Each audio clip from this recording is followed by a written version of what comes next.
Olá, estamos aqui para a nossa primeira entrevista para o canal Ecos de Experiência. E o nosso convidado especial de hoje é Carlos Roberto Machado, Carlinhos CRM, como é mais conhecido. Boa tarde, Carlinhos. Boa tarde, Sinara, tudo bom? Tudo Me ótimo. sinto muito honrado, em ser o primeiro convidado seu para fazer parte desse Eco de Experiência, Muito bom o nome, creio que vai dar muito certo e que Deus nos abençoe e que eu consiga responder tudo aquilo que você vai nos perguntar, aqui nesse momento. Sim, e eu que me sinto honrada e tem uma razão de ser para você ser o nosso primeiro convidado, porque você foi um dos incentivadores, ou acredito que o principal deles nesses últimos anos. Há uns 4 anos atrás nós tivemos uma conversa e você falou sobre o seu sonho, de um programa de entrevista, não no caso igual está sendo hoje, até bem maior que isso, e eu te contei sobre o meu trabalho de alguns anos que era dessa forma.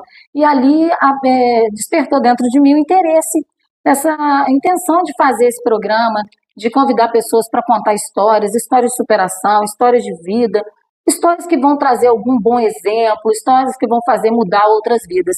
E você foi escolhido como o primeiro, não só porque foi o maior incentivador, mas por causa da sua história de vida também, que dentro desses 4 anos eu venho acompanhando, e é uma história assim que vale a pena ser conhecida, ser divulgada.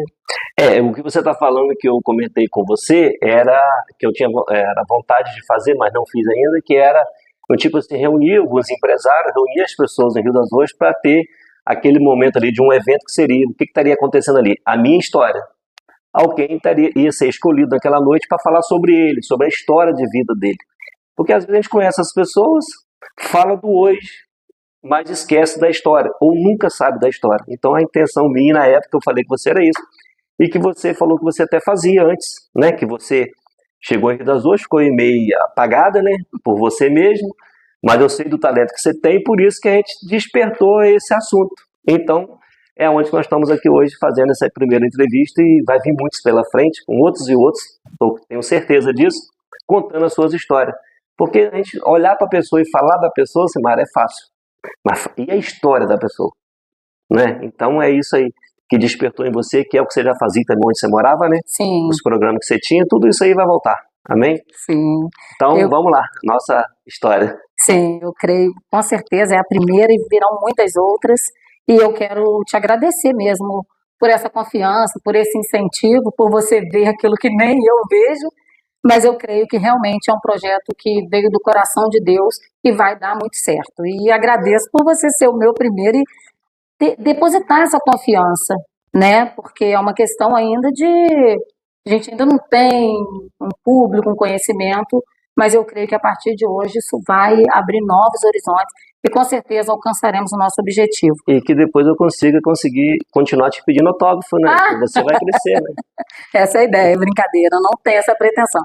A minha intenção realmente temos que ser grande. É mostrar a realidade das pessoas, é o que você disse. Eu te conheço, hoje eu te conheço bem, mas quando eu te conheci eu só ouvia falar, não sabia o trajeto, a vida que você levou para chegar até ali. Às vezes a gente acaba julgando, até sem intenção, porque não conhecemos a real história da pessoa. Mas eu vi você num púlpito na frente de uma igreja falando de uma campanha que no conteúdo não é muito só isso. Não. Exatamente, é verdade. E há mais de 10 anos que eu te via, fazendo essas campanhas, nunca tinha tido nenhum contato, mas de 5 anos para cá, mais ou menos, que a gente começou a ter essa convivência, e a sua história, as suas atitudes, que eu sempre brinco que você é sem filtro, é isso que desperta nas pessoas esse carinho, essa confiança que você passa para as pessoas, e é o que despertou em mim, na minha família. E vamos então para as nossas perguntas. Vamos lá. Eu vou te fazer 3 perguntas que vão reduzir a uma só resposta. Onde você nasceu, como que foi a sua infância e como que era a sua convivência com seus pais, com seus irmãos, com a sua família em geral? Eu nasci no Espírito Santo, na cidade chamada Marataízes e Vila do Itapemirim. Aí como se fosse um bairro, um municípiozinho chamado Imburi, E mais retirado do Imburi tinha aí já era um lugarejozinho mesmo assim de roça chamado Cacheta. A gente falava o nome Cacheto, e ali nós nascemos. E ali eu fiquei até meus 14 a 15 anos, né? Com pais e mães, né? Todos juntos. E depois eu saí e fui morar em Campos, aí eu já tinha meus 15 anos. 14 para 15 anos eu saí e fui para Campos, trabalhar com meu irmão, né? Com o Vanderlei. Então, meu período de estar com a família junto foi esse, até meus 14 anos. E na minha saída da roça, uma necessidade, né? Até os 14, 15 anos a gente trabalhava na roça com meu pai, né? Cuidando de lavouras de abacaxi. E até esse período nós ficamos ali. Depois havia uma necessidade de sair. Meu irmão já tinha saído, o Vanderlei, e abriu o próprio negócio dele em Campos, né? Que é o qual a gente trabalha até hoje, né? Esse ramo de publicidade. E eu fui junto com ele. E na época, uma vida muito difícil. Até hoje não é fácil, né? Mas nem se compara, né? A dificuldade. Mas eu fui. E abracei a causa durante os meus 15 anos, né? Depois dos meus 15 anos, a sair de casa e morar com meu irmão. Não foi morar com uma pessoa desconhecida, foi morar com meu irmão, agora só tinha ele também e a esposa. Né? Logo depois veio o primeiro filho dele, mas no período era só eu e ele, e ela e trabalhando junto. E foi uma história muito boa. E o que assim te faz emocionar nesse período? Soube até que você foi babá nesse período, né? A gente sai de casa e vai morar com os outros. Aí a gente tem que aprender a se adaptar a tudo. E eu não tenho muita dificuldade para isso, não. Momentos bons são momentos bons, momentos ruins são ruins, eu aprendi tudo ali.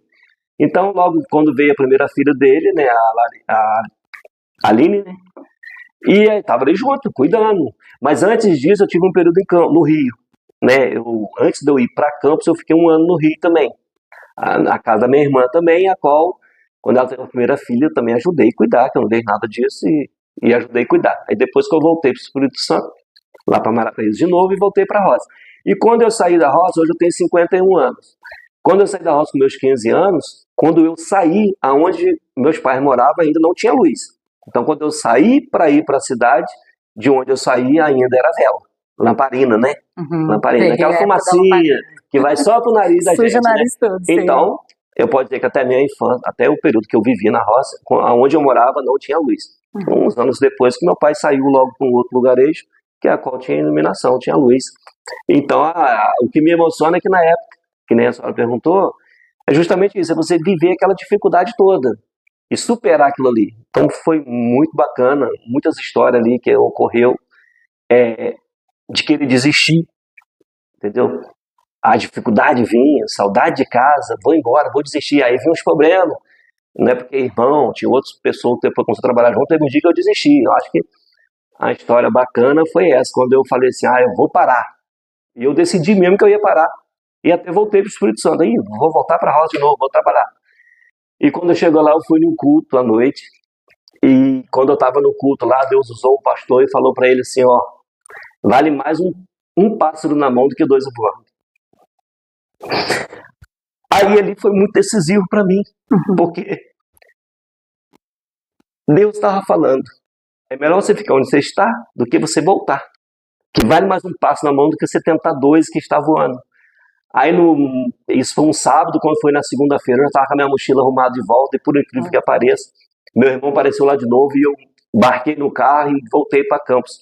Aí eu tive a certeza que eu nunca mais tinha que voltar. Aí de Campos a vida foi andando e estamos aqui. Você falou foi uma igreja, você nasceu num lar evangélico, você se converteu já com uma certa idade, como que foi? Sim, eu nasci num lar evangélico, né, com minha mãe e meu pai. A minha mãe sempre o esteio, né, a mulher sábia, né, que tinha que praticamente educar, né, vamos dizer assim, ensinar, fazer tudo, ela era muito sábia. E nos primeiros momentos dela, né, quando ela aceitou Jesus, para a senhora ter ideia, a igreja mais próxima que tinha da casa dela, ela tinha que andar 3 horas e meia a pé. Ela andava 3 horas e meia a pé, segundo a história dela, nessa época eu não tinha nascido ainda, e naqueles cavalos, um jacá, não sei se a senhora sabe como é que é isso, tem a cangalha e tem um jacá do lado, segundo ela, os filhos ficavam dentro daquele jacá quando ia. E tinha gente que chamava ela de doida ainda por causa do sol quente, escola dominical, e ela andando com aquelas crianças. Na época Faltava dizia um que ia pouco. pegar malária, sei lá, um negócio que tinha nos passados, né? Mas Deus sempre guardou as crianças, sempre deu graça e força. Então eu cresci sim nesse lar evangélico, mas depois dos meus 15 anos eu afastei. Aí eu também me afastei e voltei depois de casado. Fiquei uns 15 anos mais ou menos afastado. E você falou sobre essa dificuldade, né? Iluminação tinha. E como que eram os estudos? Você chegou a estudar lá, morando lá até os 15 anos? Como que foi? Rapaz, a escola tinha até ali a quarta série que a gente fala, né?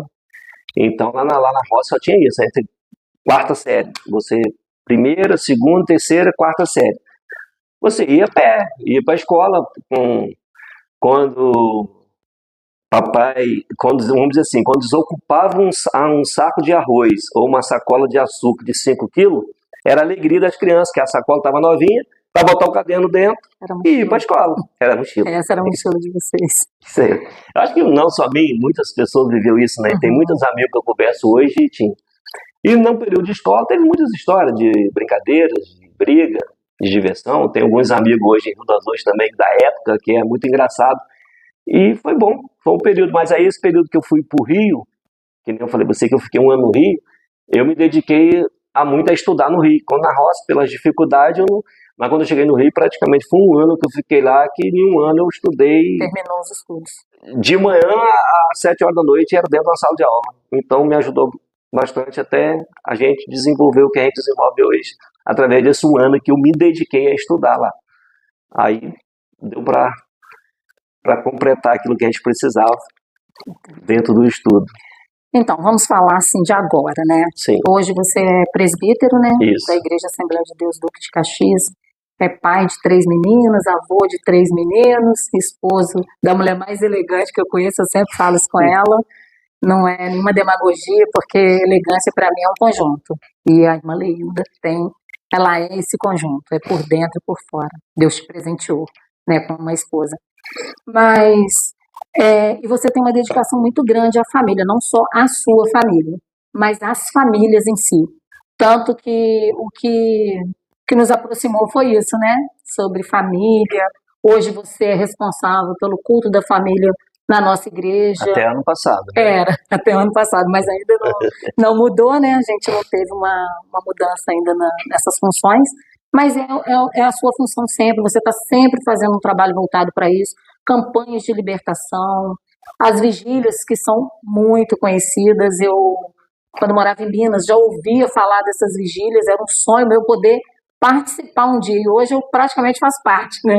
Participo de tudo, até dos bastidores ali, para mim é um privilégio muito grande, gostaria de te falar isso. E qual que foi? O que surgiu, o que te motivou a ter esse cuidado com a família, com os valores da família e com essa dedicação à obra de Deus no sentido de libertação, do cuidado com a vida espiritual? Simara, questão de família. Por mais que eu falei isso você e a nossa família, assim, a maioria dos filhos da minha mãe saiu de casa, só ficou a minha irmã com ela praticamente, até meu irmão mais novo, que era o Enoque, com 10 anos já foi trabalhar com a gente. Então, mas a gente, nem toda a família são perfeitas, né? Mas a gente sempre teve uma união, mesmo, né, temos arranha-arranha, mas nunca tivemos ódio de ninguém, na nossa família não tem ninguém brigado com ninguém, entendeu? Então eu sempre vi minha mãe cuidando de pessoas, ajudando, e isso também ficou dentro de mim. O que você, como diz, caráter e esse tipo de coisa, às vezes você adquire em casa. E eu adquiri isso em casa, através até mesmo da minha mãe. Meu pai era mais estourado, viajava, vendia abacaxi também, então não tinha muita... Mas a minha mãe não, era sempre aquela cuidadora, né, zeladora ali que zelava. E isso eu fui aprendendo. E a questão do evangelho, igual você falou, eu vi minha mãe sempre fazendo isso, então tinha história. Você quer ver quando eu voltei para Jesus, que tem mais ou menos 20 anos, que é a idade de Larissa, né? Quando eu aceitei Jesus, Larissa tinha nascido, quando eu voltei, né? Então, logo quando eu voltei, o que Deus usava as pessoas para falar para mim é que você, tipo assim, aceita Jesus, volta para Jesus, e as profecias que tinha tem algo atrasado no que é para você fazer, e Deus tem pressa que você faz. Então eu já voltei acelerado, vamos dizer assim. Até mesmo porque quando eu estava afastado, mas eu não era um afastado rebelde, era um afastado com consciência daquilo ali. Eu ia no culto Deus Amor. Na época tinha um amigo meu aqui, o pastor Levi, e o pastor José Carlos mesmo, que eram da Deus Amor. Eu frequentava lá, eu levava eles para pregar lá no Imburi, aonde minha mãe congregava no Deus Amor. Então era um afastado, infiltrado, vamos dizer assim.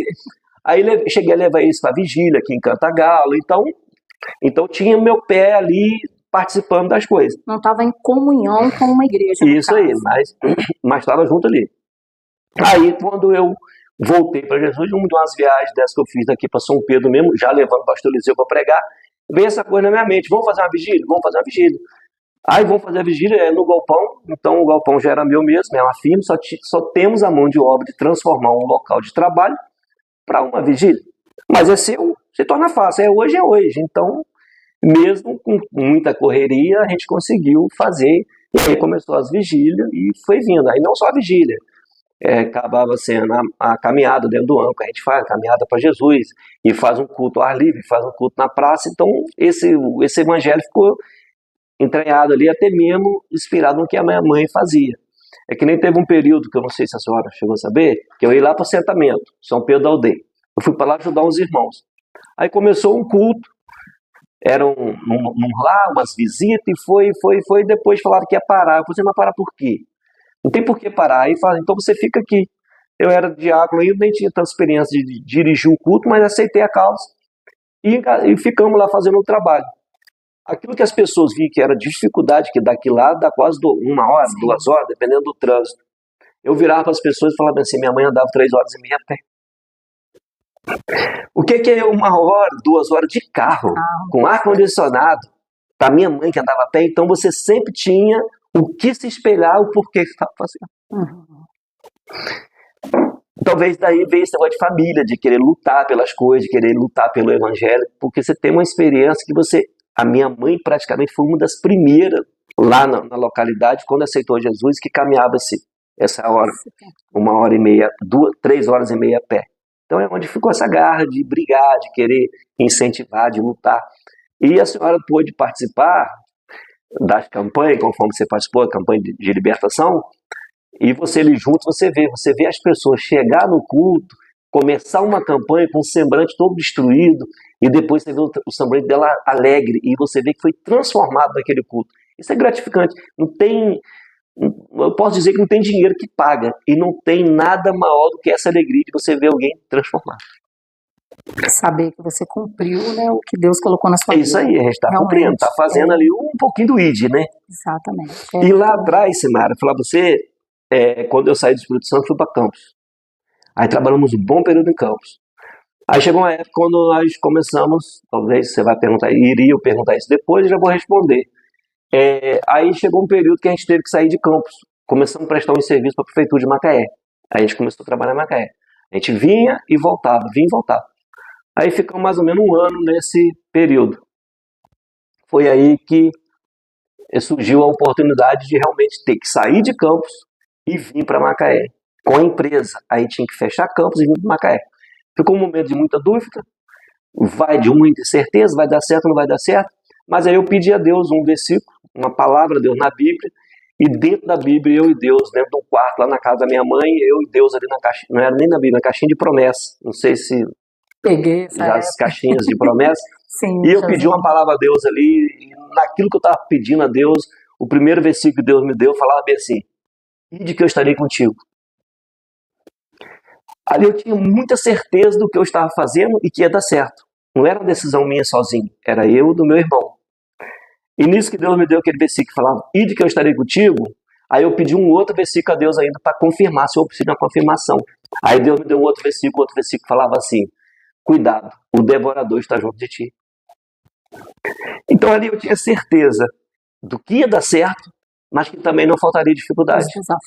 Então as dificuldades hoje, desafio, muitas coisas que acontecem, eu tenho a certeza que Deus está no negócio, mas tenho a certeza também que o nosso adversário está junto. Então não tem por que eu dizer assim: não é de Deus, vou voltar. Não. Para mim voltar, Deus teria que falar comigo de novo: agora você volta. Porque ao contrário, dentro das dificuldades, eu creio que Deus está no negócio. A dificuldade foi o que o versículo falou: o adversário, o nosso adversário também está junto de nós, tentando atrapalhar todo o tempo. Mas nós estamos vencendo. Deus tem dado graça, força e as coisas têm rompido, né? É verdade. E você começou falando, né, sobre o seu trabalho, eu ia perguntar sobre isso. Hoje você é um dos maiores empresários no ramo de comunicação visual, e isso eu não estou falando porque eu te conheço, porque quando eu pesquisei o nome CRM uns anos atrás, a informação era essa, uma das maiores empresas na área de comunicação visual.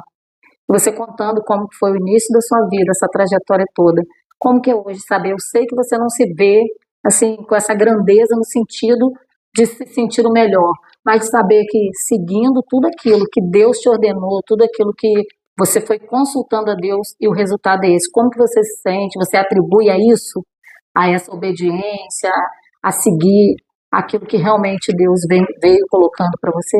Samara, a gente sempre erra, e a senhora que tem andado um período mais comigo, e a senhora eu acho que tem conhecido um pouco a mais de mim. Eu só digo para as pessoas o seguinte: se hoje eu estou com 51 anos, e eu comecei a trabalhar nesse ramo de publicidade aos meus 15, de 15 para 55, para 51 vai dar quantos anos? Ai, gente, eu não sou boa em matemática assim rápido, não. Mais de 30, né? 30 com 20 daria 50. Então, Sim, mais de 30 anos. Às vezes eu uso na minha publicidade até 30 anos, CRM 30 anos. Né? Eu uso esse marketing, CRM 30 anos. 30 anos de quê? Eu comecei a trabalhar no pincel, não tinha essa tecnologia de hoje. Você tinha que parar um caderno, escrever o que você queria e dali transformar em uma letra, riscado na régua e pintar, para dali você dar vida ao que você tinha que fazer. A tecnologia vinha andando e a gente fomos devagar acompanhando. Então eu não acelero muito nos processos dentro daquilo que eu não consigo botar minhas mãos, não. Se dá para fazer, eu faço. Se não dá, eu não faço. Então eu costumo dizer até no dia de hoje, dentro do que você falou, qualquer cliente hoje pode chegar para mim e falar assim: eu quis fazer um serviço com o Carlinho e não consegui. Liguei e não me atendeu. Mas eles não vão dizer para mim: Carlinho falou comigo que ia fazer, pegou 50% e não fez o serviço. Então tem muito cuidado com isso. E a questão de ser o melhor, eu não sou o melhor. Eu me considero que eu tenho muita noção daquilo que eu falo e do que faço pela experiência que eu tenho. Eu não vi uma máquina imprimindo, que é o caso de hoje, e tinha dinheiro e fui lá e comprei uma máquina para imprimir. Eu sei o que eu faço e como vai dar o resultado depois de pronto. Então isso vem até mesmo de experiência, não é de estudo, é de experiência daquilo que fez. Então tem os clientes que reconhecem isso, que me esperam. Tem outros que dizem que eu sou muito careiro, mas há 30 anos trabalhando, você sabe aonde você deu as marteladas erradas e onde você acerta hoje. Então não me considero careiro, não. Eu considero que eu trabalho com o material certo para dar o resultado certo. E todo material certo, com qualidade, vai gerar um custo. Então não é que eu sou careiro, é que realmente as coisas têm que acontecer dessa forma. Então, tem algumas empresas em Rio das Ostras, ou na região, que trabalham comigo já há mais de 20 anos, né? E eu sou satisfeito em atender eles e creio que eles são satisfeitos naquilo que eu faço. Então, é pela experiência mesmo do trabalho, entendeu? Então, e até mesmo fala para fornecedor meu, para os caras quando vende a máquina, quando vem instalar, que vem dar manutenção em máquina, eu falo com eles: vocês não estão conversando com alguém que viu uma máquina funcionando.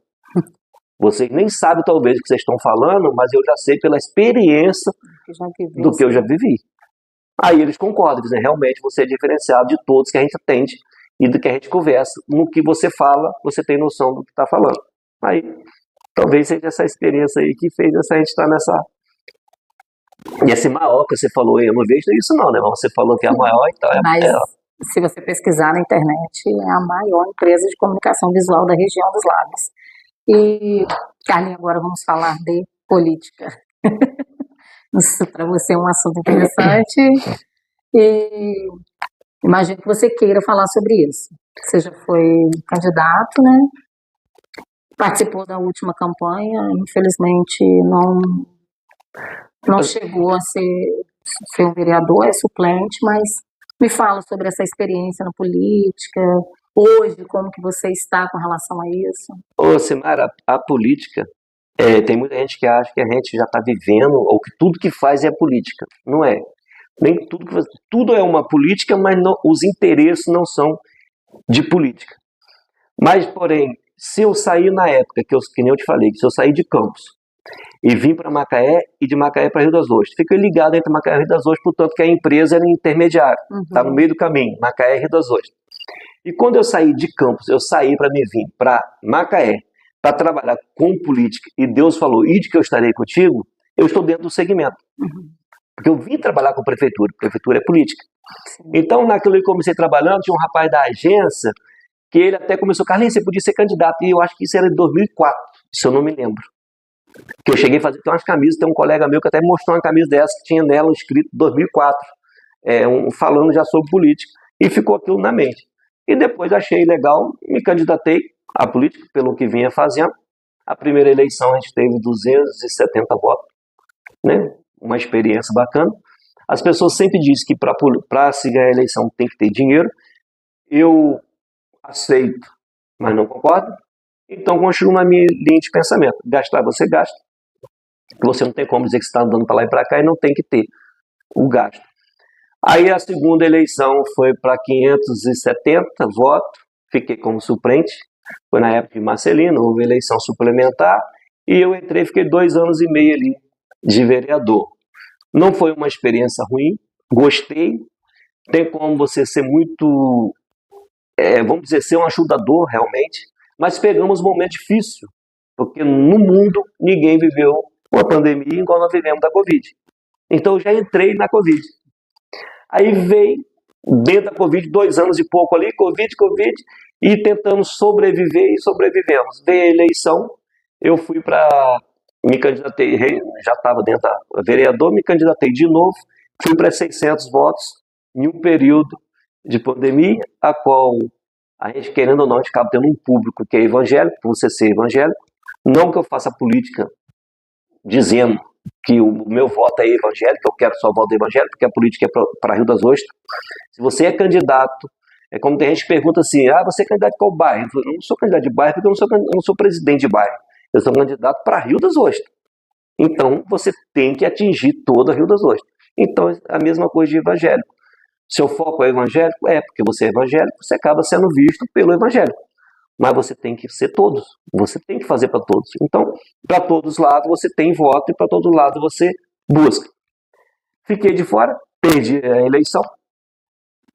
E conforme agora, né, aí passou 4 anos de novo, tentamos esse ano de novo, e a senhora também até participou, estava junto, mas para mim perder a eleição de novo, né, perdi, mas não me tive assim a tristeza por perder, e até mesmo teve decaiu de 600 votos, veio para 360, mas também entendi que Deus tem propósito para tudo, e eu sou daquilo que eu começo dizendo, Deus está no negócio, se no final não saiu da forma que eu quis, eu não vou dizer que Deus não está mais no negócio, Deus continua no negócio. Eu que tenho que entender onde que Ele quer que eu melhore, ou o que Ele quer com isso. Porque Deus está sempre na frente de tudo e sabe de tudo. Então não dá para me dizer, eu comecei e era Deus. E aí não deu certo do jeito que eu queria e não é mais Deus. Não, continua sendo Deus. Eu vou até o final sendo Ele. E tudo na minha vida, Samara, por mais que quem me conhece diz que eu sou meio estourado, tal, mas eu vou dizer para a senhora, ao meu levantar e ao meu deitar, tudo que tem, tudo que eu faço, é 100% Deus. Se não for Ele, eu não sou nada. Se não for Ele, eu chegaria a lugar nenhum, porque Ele sabe disso. Eu sou 100% Deus. Uma coisa que me admira muito, eu cheguei a comentar com você na época da campanha, né? Até brinquei falando que eu não ia ter trabalho, porque eu não ia precisar inventar nada. Eu brinco que você é sem filtro. Mas, na verdade, eu acho você uma pessoa assim, muito transparente. Você não precisa de muito rodeio, nem precisa enfeitar muito. Você fala o que realmente você pensa, o que você vê. Isso, para muitos, é uma coisa boa, mas muitas pessoas não veem. Cheguei a comentar com você durante a campanha, quando as pessoas perguntavam, faziam alguns pedidos que não cabiam mesmo a um vereador atender, e você não criava uma situação, não agradava a pessoa, simplesmente falava, não, isso não está dentro da minha possibilidade, isso não está dentro do que um vereador faz. Você acha que essa sinceridade acaba atrapalhando para algumas pessoas? Não, atrapalha sim. A gente não tem como dizer, já que a senhora falou de sinceridade, vamos para a sinceridade. Atrapalha. Atrapalha porque as pessoas hoje, o ser humano parece que está focado a receber mentiras. Não vai dar, mas você diz que vai dar. É muito mais fácil na eleição você dizer que não, eu consigo, vai dar, e chega no final, você ganhou e problema, não deu, você fica para lá, mas eu já ganhei. Eu não vou por esse caminho. Se dá, se não dá, não dá. Atrapalha sim. E bem, as pessoas até falam, tem alguns que falam, Carlinhos, ser político do jeito que você quer ser, às vezes é meio difícil, ser muito... Eu mas eu fiz esse comentário na época a senhora também. chegou a fazer, mas eu vou continuar sendo desse mesmo jeito. E talvez, de um longo aí, daqui a 4 anos, a gente tenta de novo, se Deus permitir. Eu vou sempre nisso. Eu estar aqui hoje e tentar de novo ou não tentar, para mim, está no meu coração que Deus ainda está no negócio. Mas você não ganhou? E daí? O que Deus está me preparando para de que forma que vai ser, eu não sei. Mas eu estou no negócio e continuo sendo. Daqui a 4 anos eu sou candidato de novo. Mas, Carlinhos, você falou que era, numa entrevista que você deu, na entrevista que você estava com a Simara, você falou que você era e agora você não é. Só se Deus mudar alguma coisa para mim não ser. Mas se Deus permitir, eu sou de novo. Ou seja, sua vida é direcionada pela vontade de Deus e você... Por mais que a gente não acerta, por mais que a gente não é tão obediente assim, mas procura tenta, fazer. né? Isso é isso, né? Sim. Tem algum plano para o futuro, algum sonho, alguma coisa que você ainda não falou, assim, que você não costuma comentar, mas acha interessante falar durante essa entrevista? As campanhas, a intenção de continuar? A campanha a vigília vai continuar esse ano, a gente faz mais umas 3 vigílias aí. Vamos fazer umas 3 vigílias. Campanha e igreja, eu não sou pastor, por isso eu não sou direcionado a dizer que sim, nem que não. Às vezes o dirigente da igreja pede e a gente nem acha bacana, forma uma campanha ali e vai. A gente acaba ajudando outras igrejas, né? Então, de repente, se não for ter na nossa igreja, a gente ajuda em outra igreja, que eu não estou presa a um nome de igreja.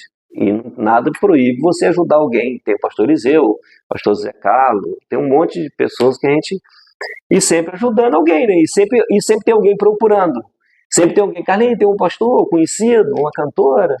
Aí a gente está sempre indicando, né? E sempre levando alguém que está ajudando. E com isso vamos caminhando. Sonho? Não tem, não. Eu vou viver a realidade do dia a dia, com as dificuldades ou não.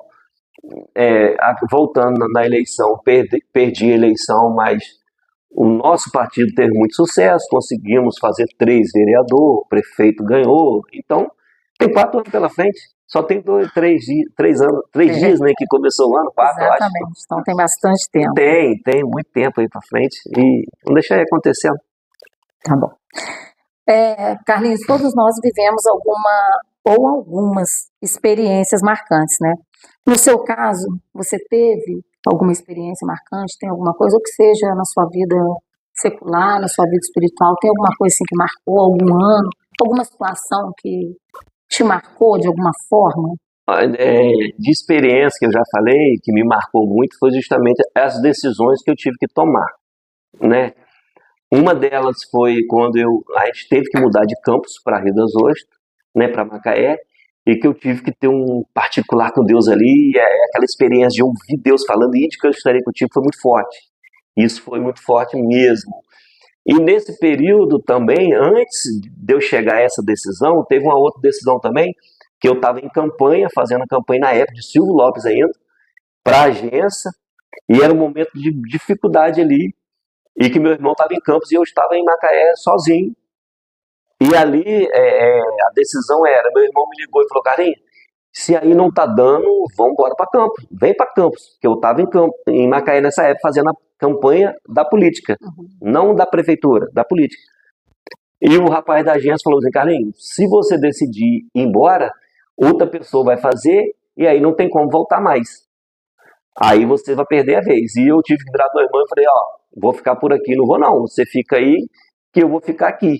E ali, naquela época, eu tinha que pegar a bicicleta toda sexta-feira, ir até o escritório do cara, né, desse amigo, para ele, na época, eu acho que era R$50 que ele dava, que eu tinha que dividir para passar a semana toda, e ali era uma decisão apertada, mas uma decisão decisiva para o futuro.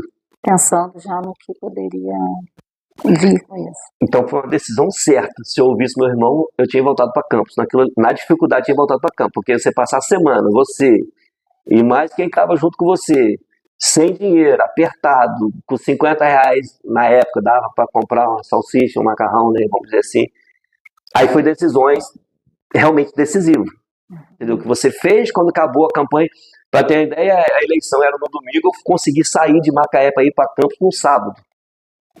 Então, e quando eu estava dentro do ônibus, não tinha carro, né, era de ônibus, me ligaram ainda dizendo que eu tinha que voltar. Eu falei, agora já foi, estou dentro do ônibus, não volto mais, só depois da eleição. Aí foi na época que o Love ganhou a eleição e que depois a gente voltou para Macaé. Aí começamos a prestar serviço para Macaé e para Rio das Ostras, que não estava dentro do segmento, mas depois a gente começou a prestar alguns serviços na época para Rio das Ostras e aí as coisas fluiu. Então essas decisões foram decisivas. E também voltando atrás naquela do vale mais um pássaro na mão do que dois voando também ali, foi forte mesmo para isso, né? Às vezes, Carlinhos, muitas vezes, né, a gente espelha em alguém ou admiramos, né, a ponto de querer seguir o exemplo. Existiu ou existe alguém que foi essa referência para você? Rapaz, Simara, as referências de trabalho mesmo, de dedicação, vamos dizer assim, eu posso dizer que a mais experiência que eu tive foi com meu irmão de quê? De não fazer escolha de coisas, assim, de detalhar nada, de dizer assim, eu tenho que trabalhar. Então eu já saí da roça trabalhando, e quando eu abracei a causa com meu irmão, a causa era essa, trabalho. Portanto, teve uma época que nós estávamos em Volta Redonda, e Barra Mansa fazendo serviço para a Ótica do Povo, que a gente na época prestava muito serviço para a Ótica do Povo, Ótica Nacional em Vitória, então a gente saía muito de Campos para prestar esse serviço. Era dia de ano novo, nós estávamos lá trabalhando, em Volta Redonda, um pé do morro, botando painel. Então não tem muito isso, até hoje não tem. Hoje é primeiro, hoje é Natal, hoje é de ano novo, Natal, não tem isso. Para mim, todo dia é dia, e se eu tiver que comemorar amanhã, eu vou comemorar, o hoje ou amanhã dá na mesma. Mas essa admiração de trabalho. Tem até pessoas que trabalhou com a gente, que hoje tem o seu negócio próprio, e que usa essa experiência também. Não, eu faço isso aqui, e faço porque Vanderlei e Carlinhos sempre trabalharam desse jeito aqui, e eu aprendi dessa forma também, o foco é trabalhar. Entendeu? Não... E tem o seu dinheiro. Quando você tem o seu dinheiro e é dono do seu negócio, você folga o dia que você quiser. Não é o nosso caso, a gente trabalha todo dia. Não faz isso. Trabalha todo dia. Mas o foco mesmo foi inspirado nisso aí, né? Muito bom ouvir a sua história, apesar de já conhecer algumas partes, né? Tem outras muito engraçadas que a gente não vai poder falar hoje. Não, deixa eu falar, as engraçadas deixa eu falar. Mas eu quero muito te agradecer. Tem alguma coisa que você gostaria de completar? Alguma coisa assim que a gente não falou? A senhora falou, sim. A senhora lá atrás falou até da minha esposa, né, de Leilda, que é muito assim. Elegante. Leilda foi legal na história. Não falamos sobre como vocês conheceram. Né, lá atrás, quando eu estava em Santa Clara, né, um pedaço meio engraçado, outro não. Aí foi lá em Santa Clara que todo ano a gente ia para lá, montava uma sorveteria, uma barraca, final de ano, verão, para trabalhar no verão. E vendia sorvete. E lá eu conheci Leilda. Aí, na onda de praia, trabalhando lá e tal, as pessoas já tinham o sujeito como muito namorador, né, vamos dizer assim. Mas sempre Leildo passava e falava assim, mas se eu conseguir namorar com ela, eu caso. Eu sempre tinha esse pensamento de dizer que se eu não conseguir namorar com ela, eu caso. E realmente, quando eu consegui ficar com ela, nem estava na igreja ainda, nem nada, mas foi um ano para namorar e casar. Namorei e casei. Na época, o pai dela nem queria deixar casar, porque ele falou assim, vocês vão morar onde? Ou viver de quê? Porque aí realmente ali não tinha nada. Nós fomos porque era período de verão, ficamos lá no quartinho, atrás da sorveteria, um momento muito difícil. Mas ele não queria, mas ela estava determinada que queria. E eu também aceitei, e a determinação dela que querer, e nós casamos. Então foi um momento de dizer assim, eu quero, e junto nós vamos superar. Às vezes eu falo para as pessoas hoje, você namora, com certeza que quer casar e casa. Ah, mas não tem casa, constrói depois. Mas não tem a panela para cozinhar, compra depois. Depende de você e de quem você está casando. Exatamente. Então eu e Leildo fomos assim, e durante um ano ainda eu fiquei em Campos e ela em São Francisco. Eu só ia para lá os finais de semana, mas ela também determinou que queria ficar lá na casinha, um telhadinho que tinha lá, não ficava nem na casa da cunhada, nem na casa dos pais, ficava lá. Então Deus te deu uma sozinho. mulher sábia e verdadeiramente adjuntora. É isso aí que a senhora falou, né? Sábia, elegante, bonita, essas palavras que a senhora usou lá, né? Isso aí, e é verdade. Então, acho que terminamos aqui. Bom, eu que te agradeço, né, pela conversa aí, pela entrevista, e tomara que quem estiver assistindo depois, que venha ter gostado, e que realmente você continue nesse programa seu e nessa live que você vai estar fazendo aí, de levar para as pessoas essa verdade, né? A história das pessoas, que tem muita gente com história. Se você, vamos falar só de Rio das Ostras, vamos falar do Brasil, não. Se você for conversar com as pessoas de Rio das Ostras hoje, seja empresário ou não, a história deles são sempre bonita, porque ninguém... É difícil você ver alguém que o pai passou alguma herança e que ele teve sucesso na herança. O sucesso dele veio do trabalho dele. Tem poucos que teve o sucesso que o pai repassou e ele soube manter.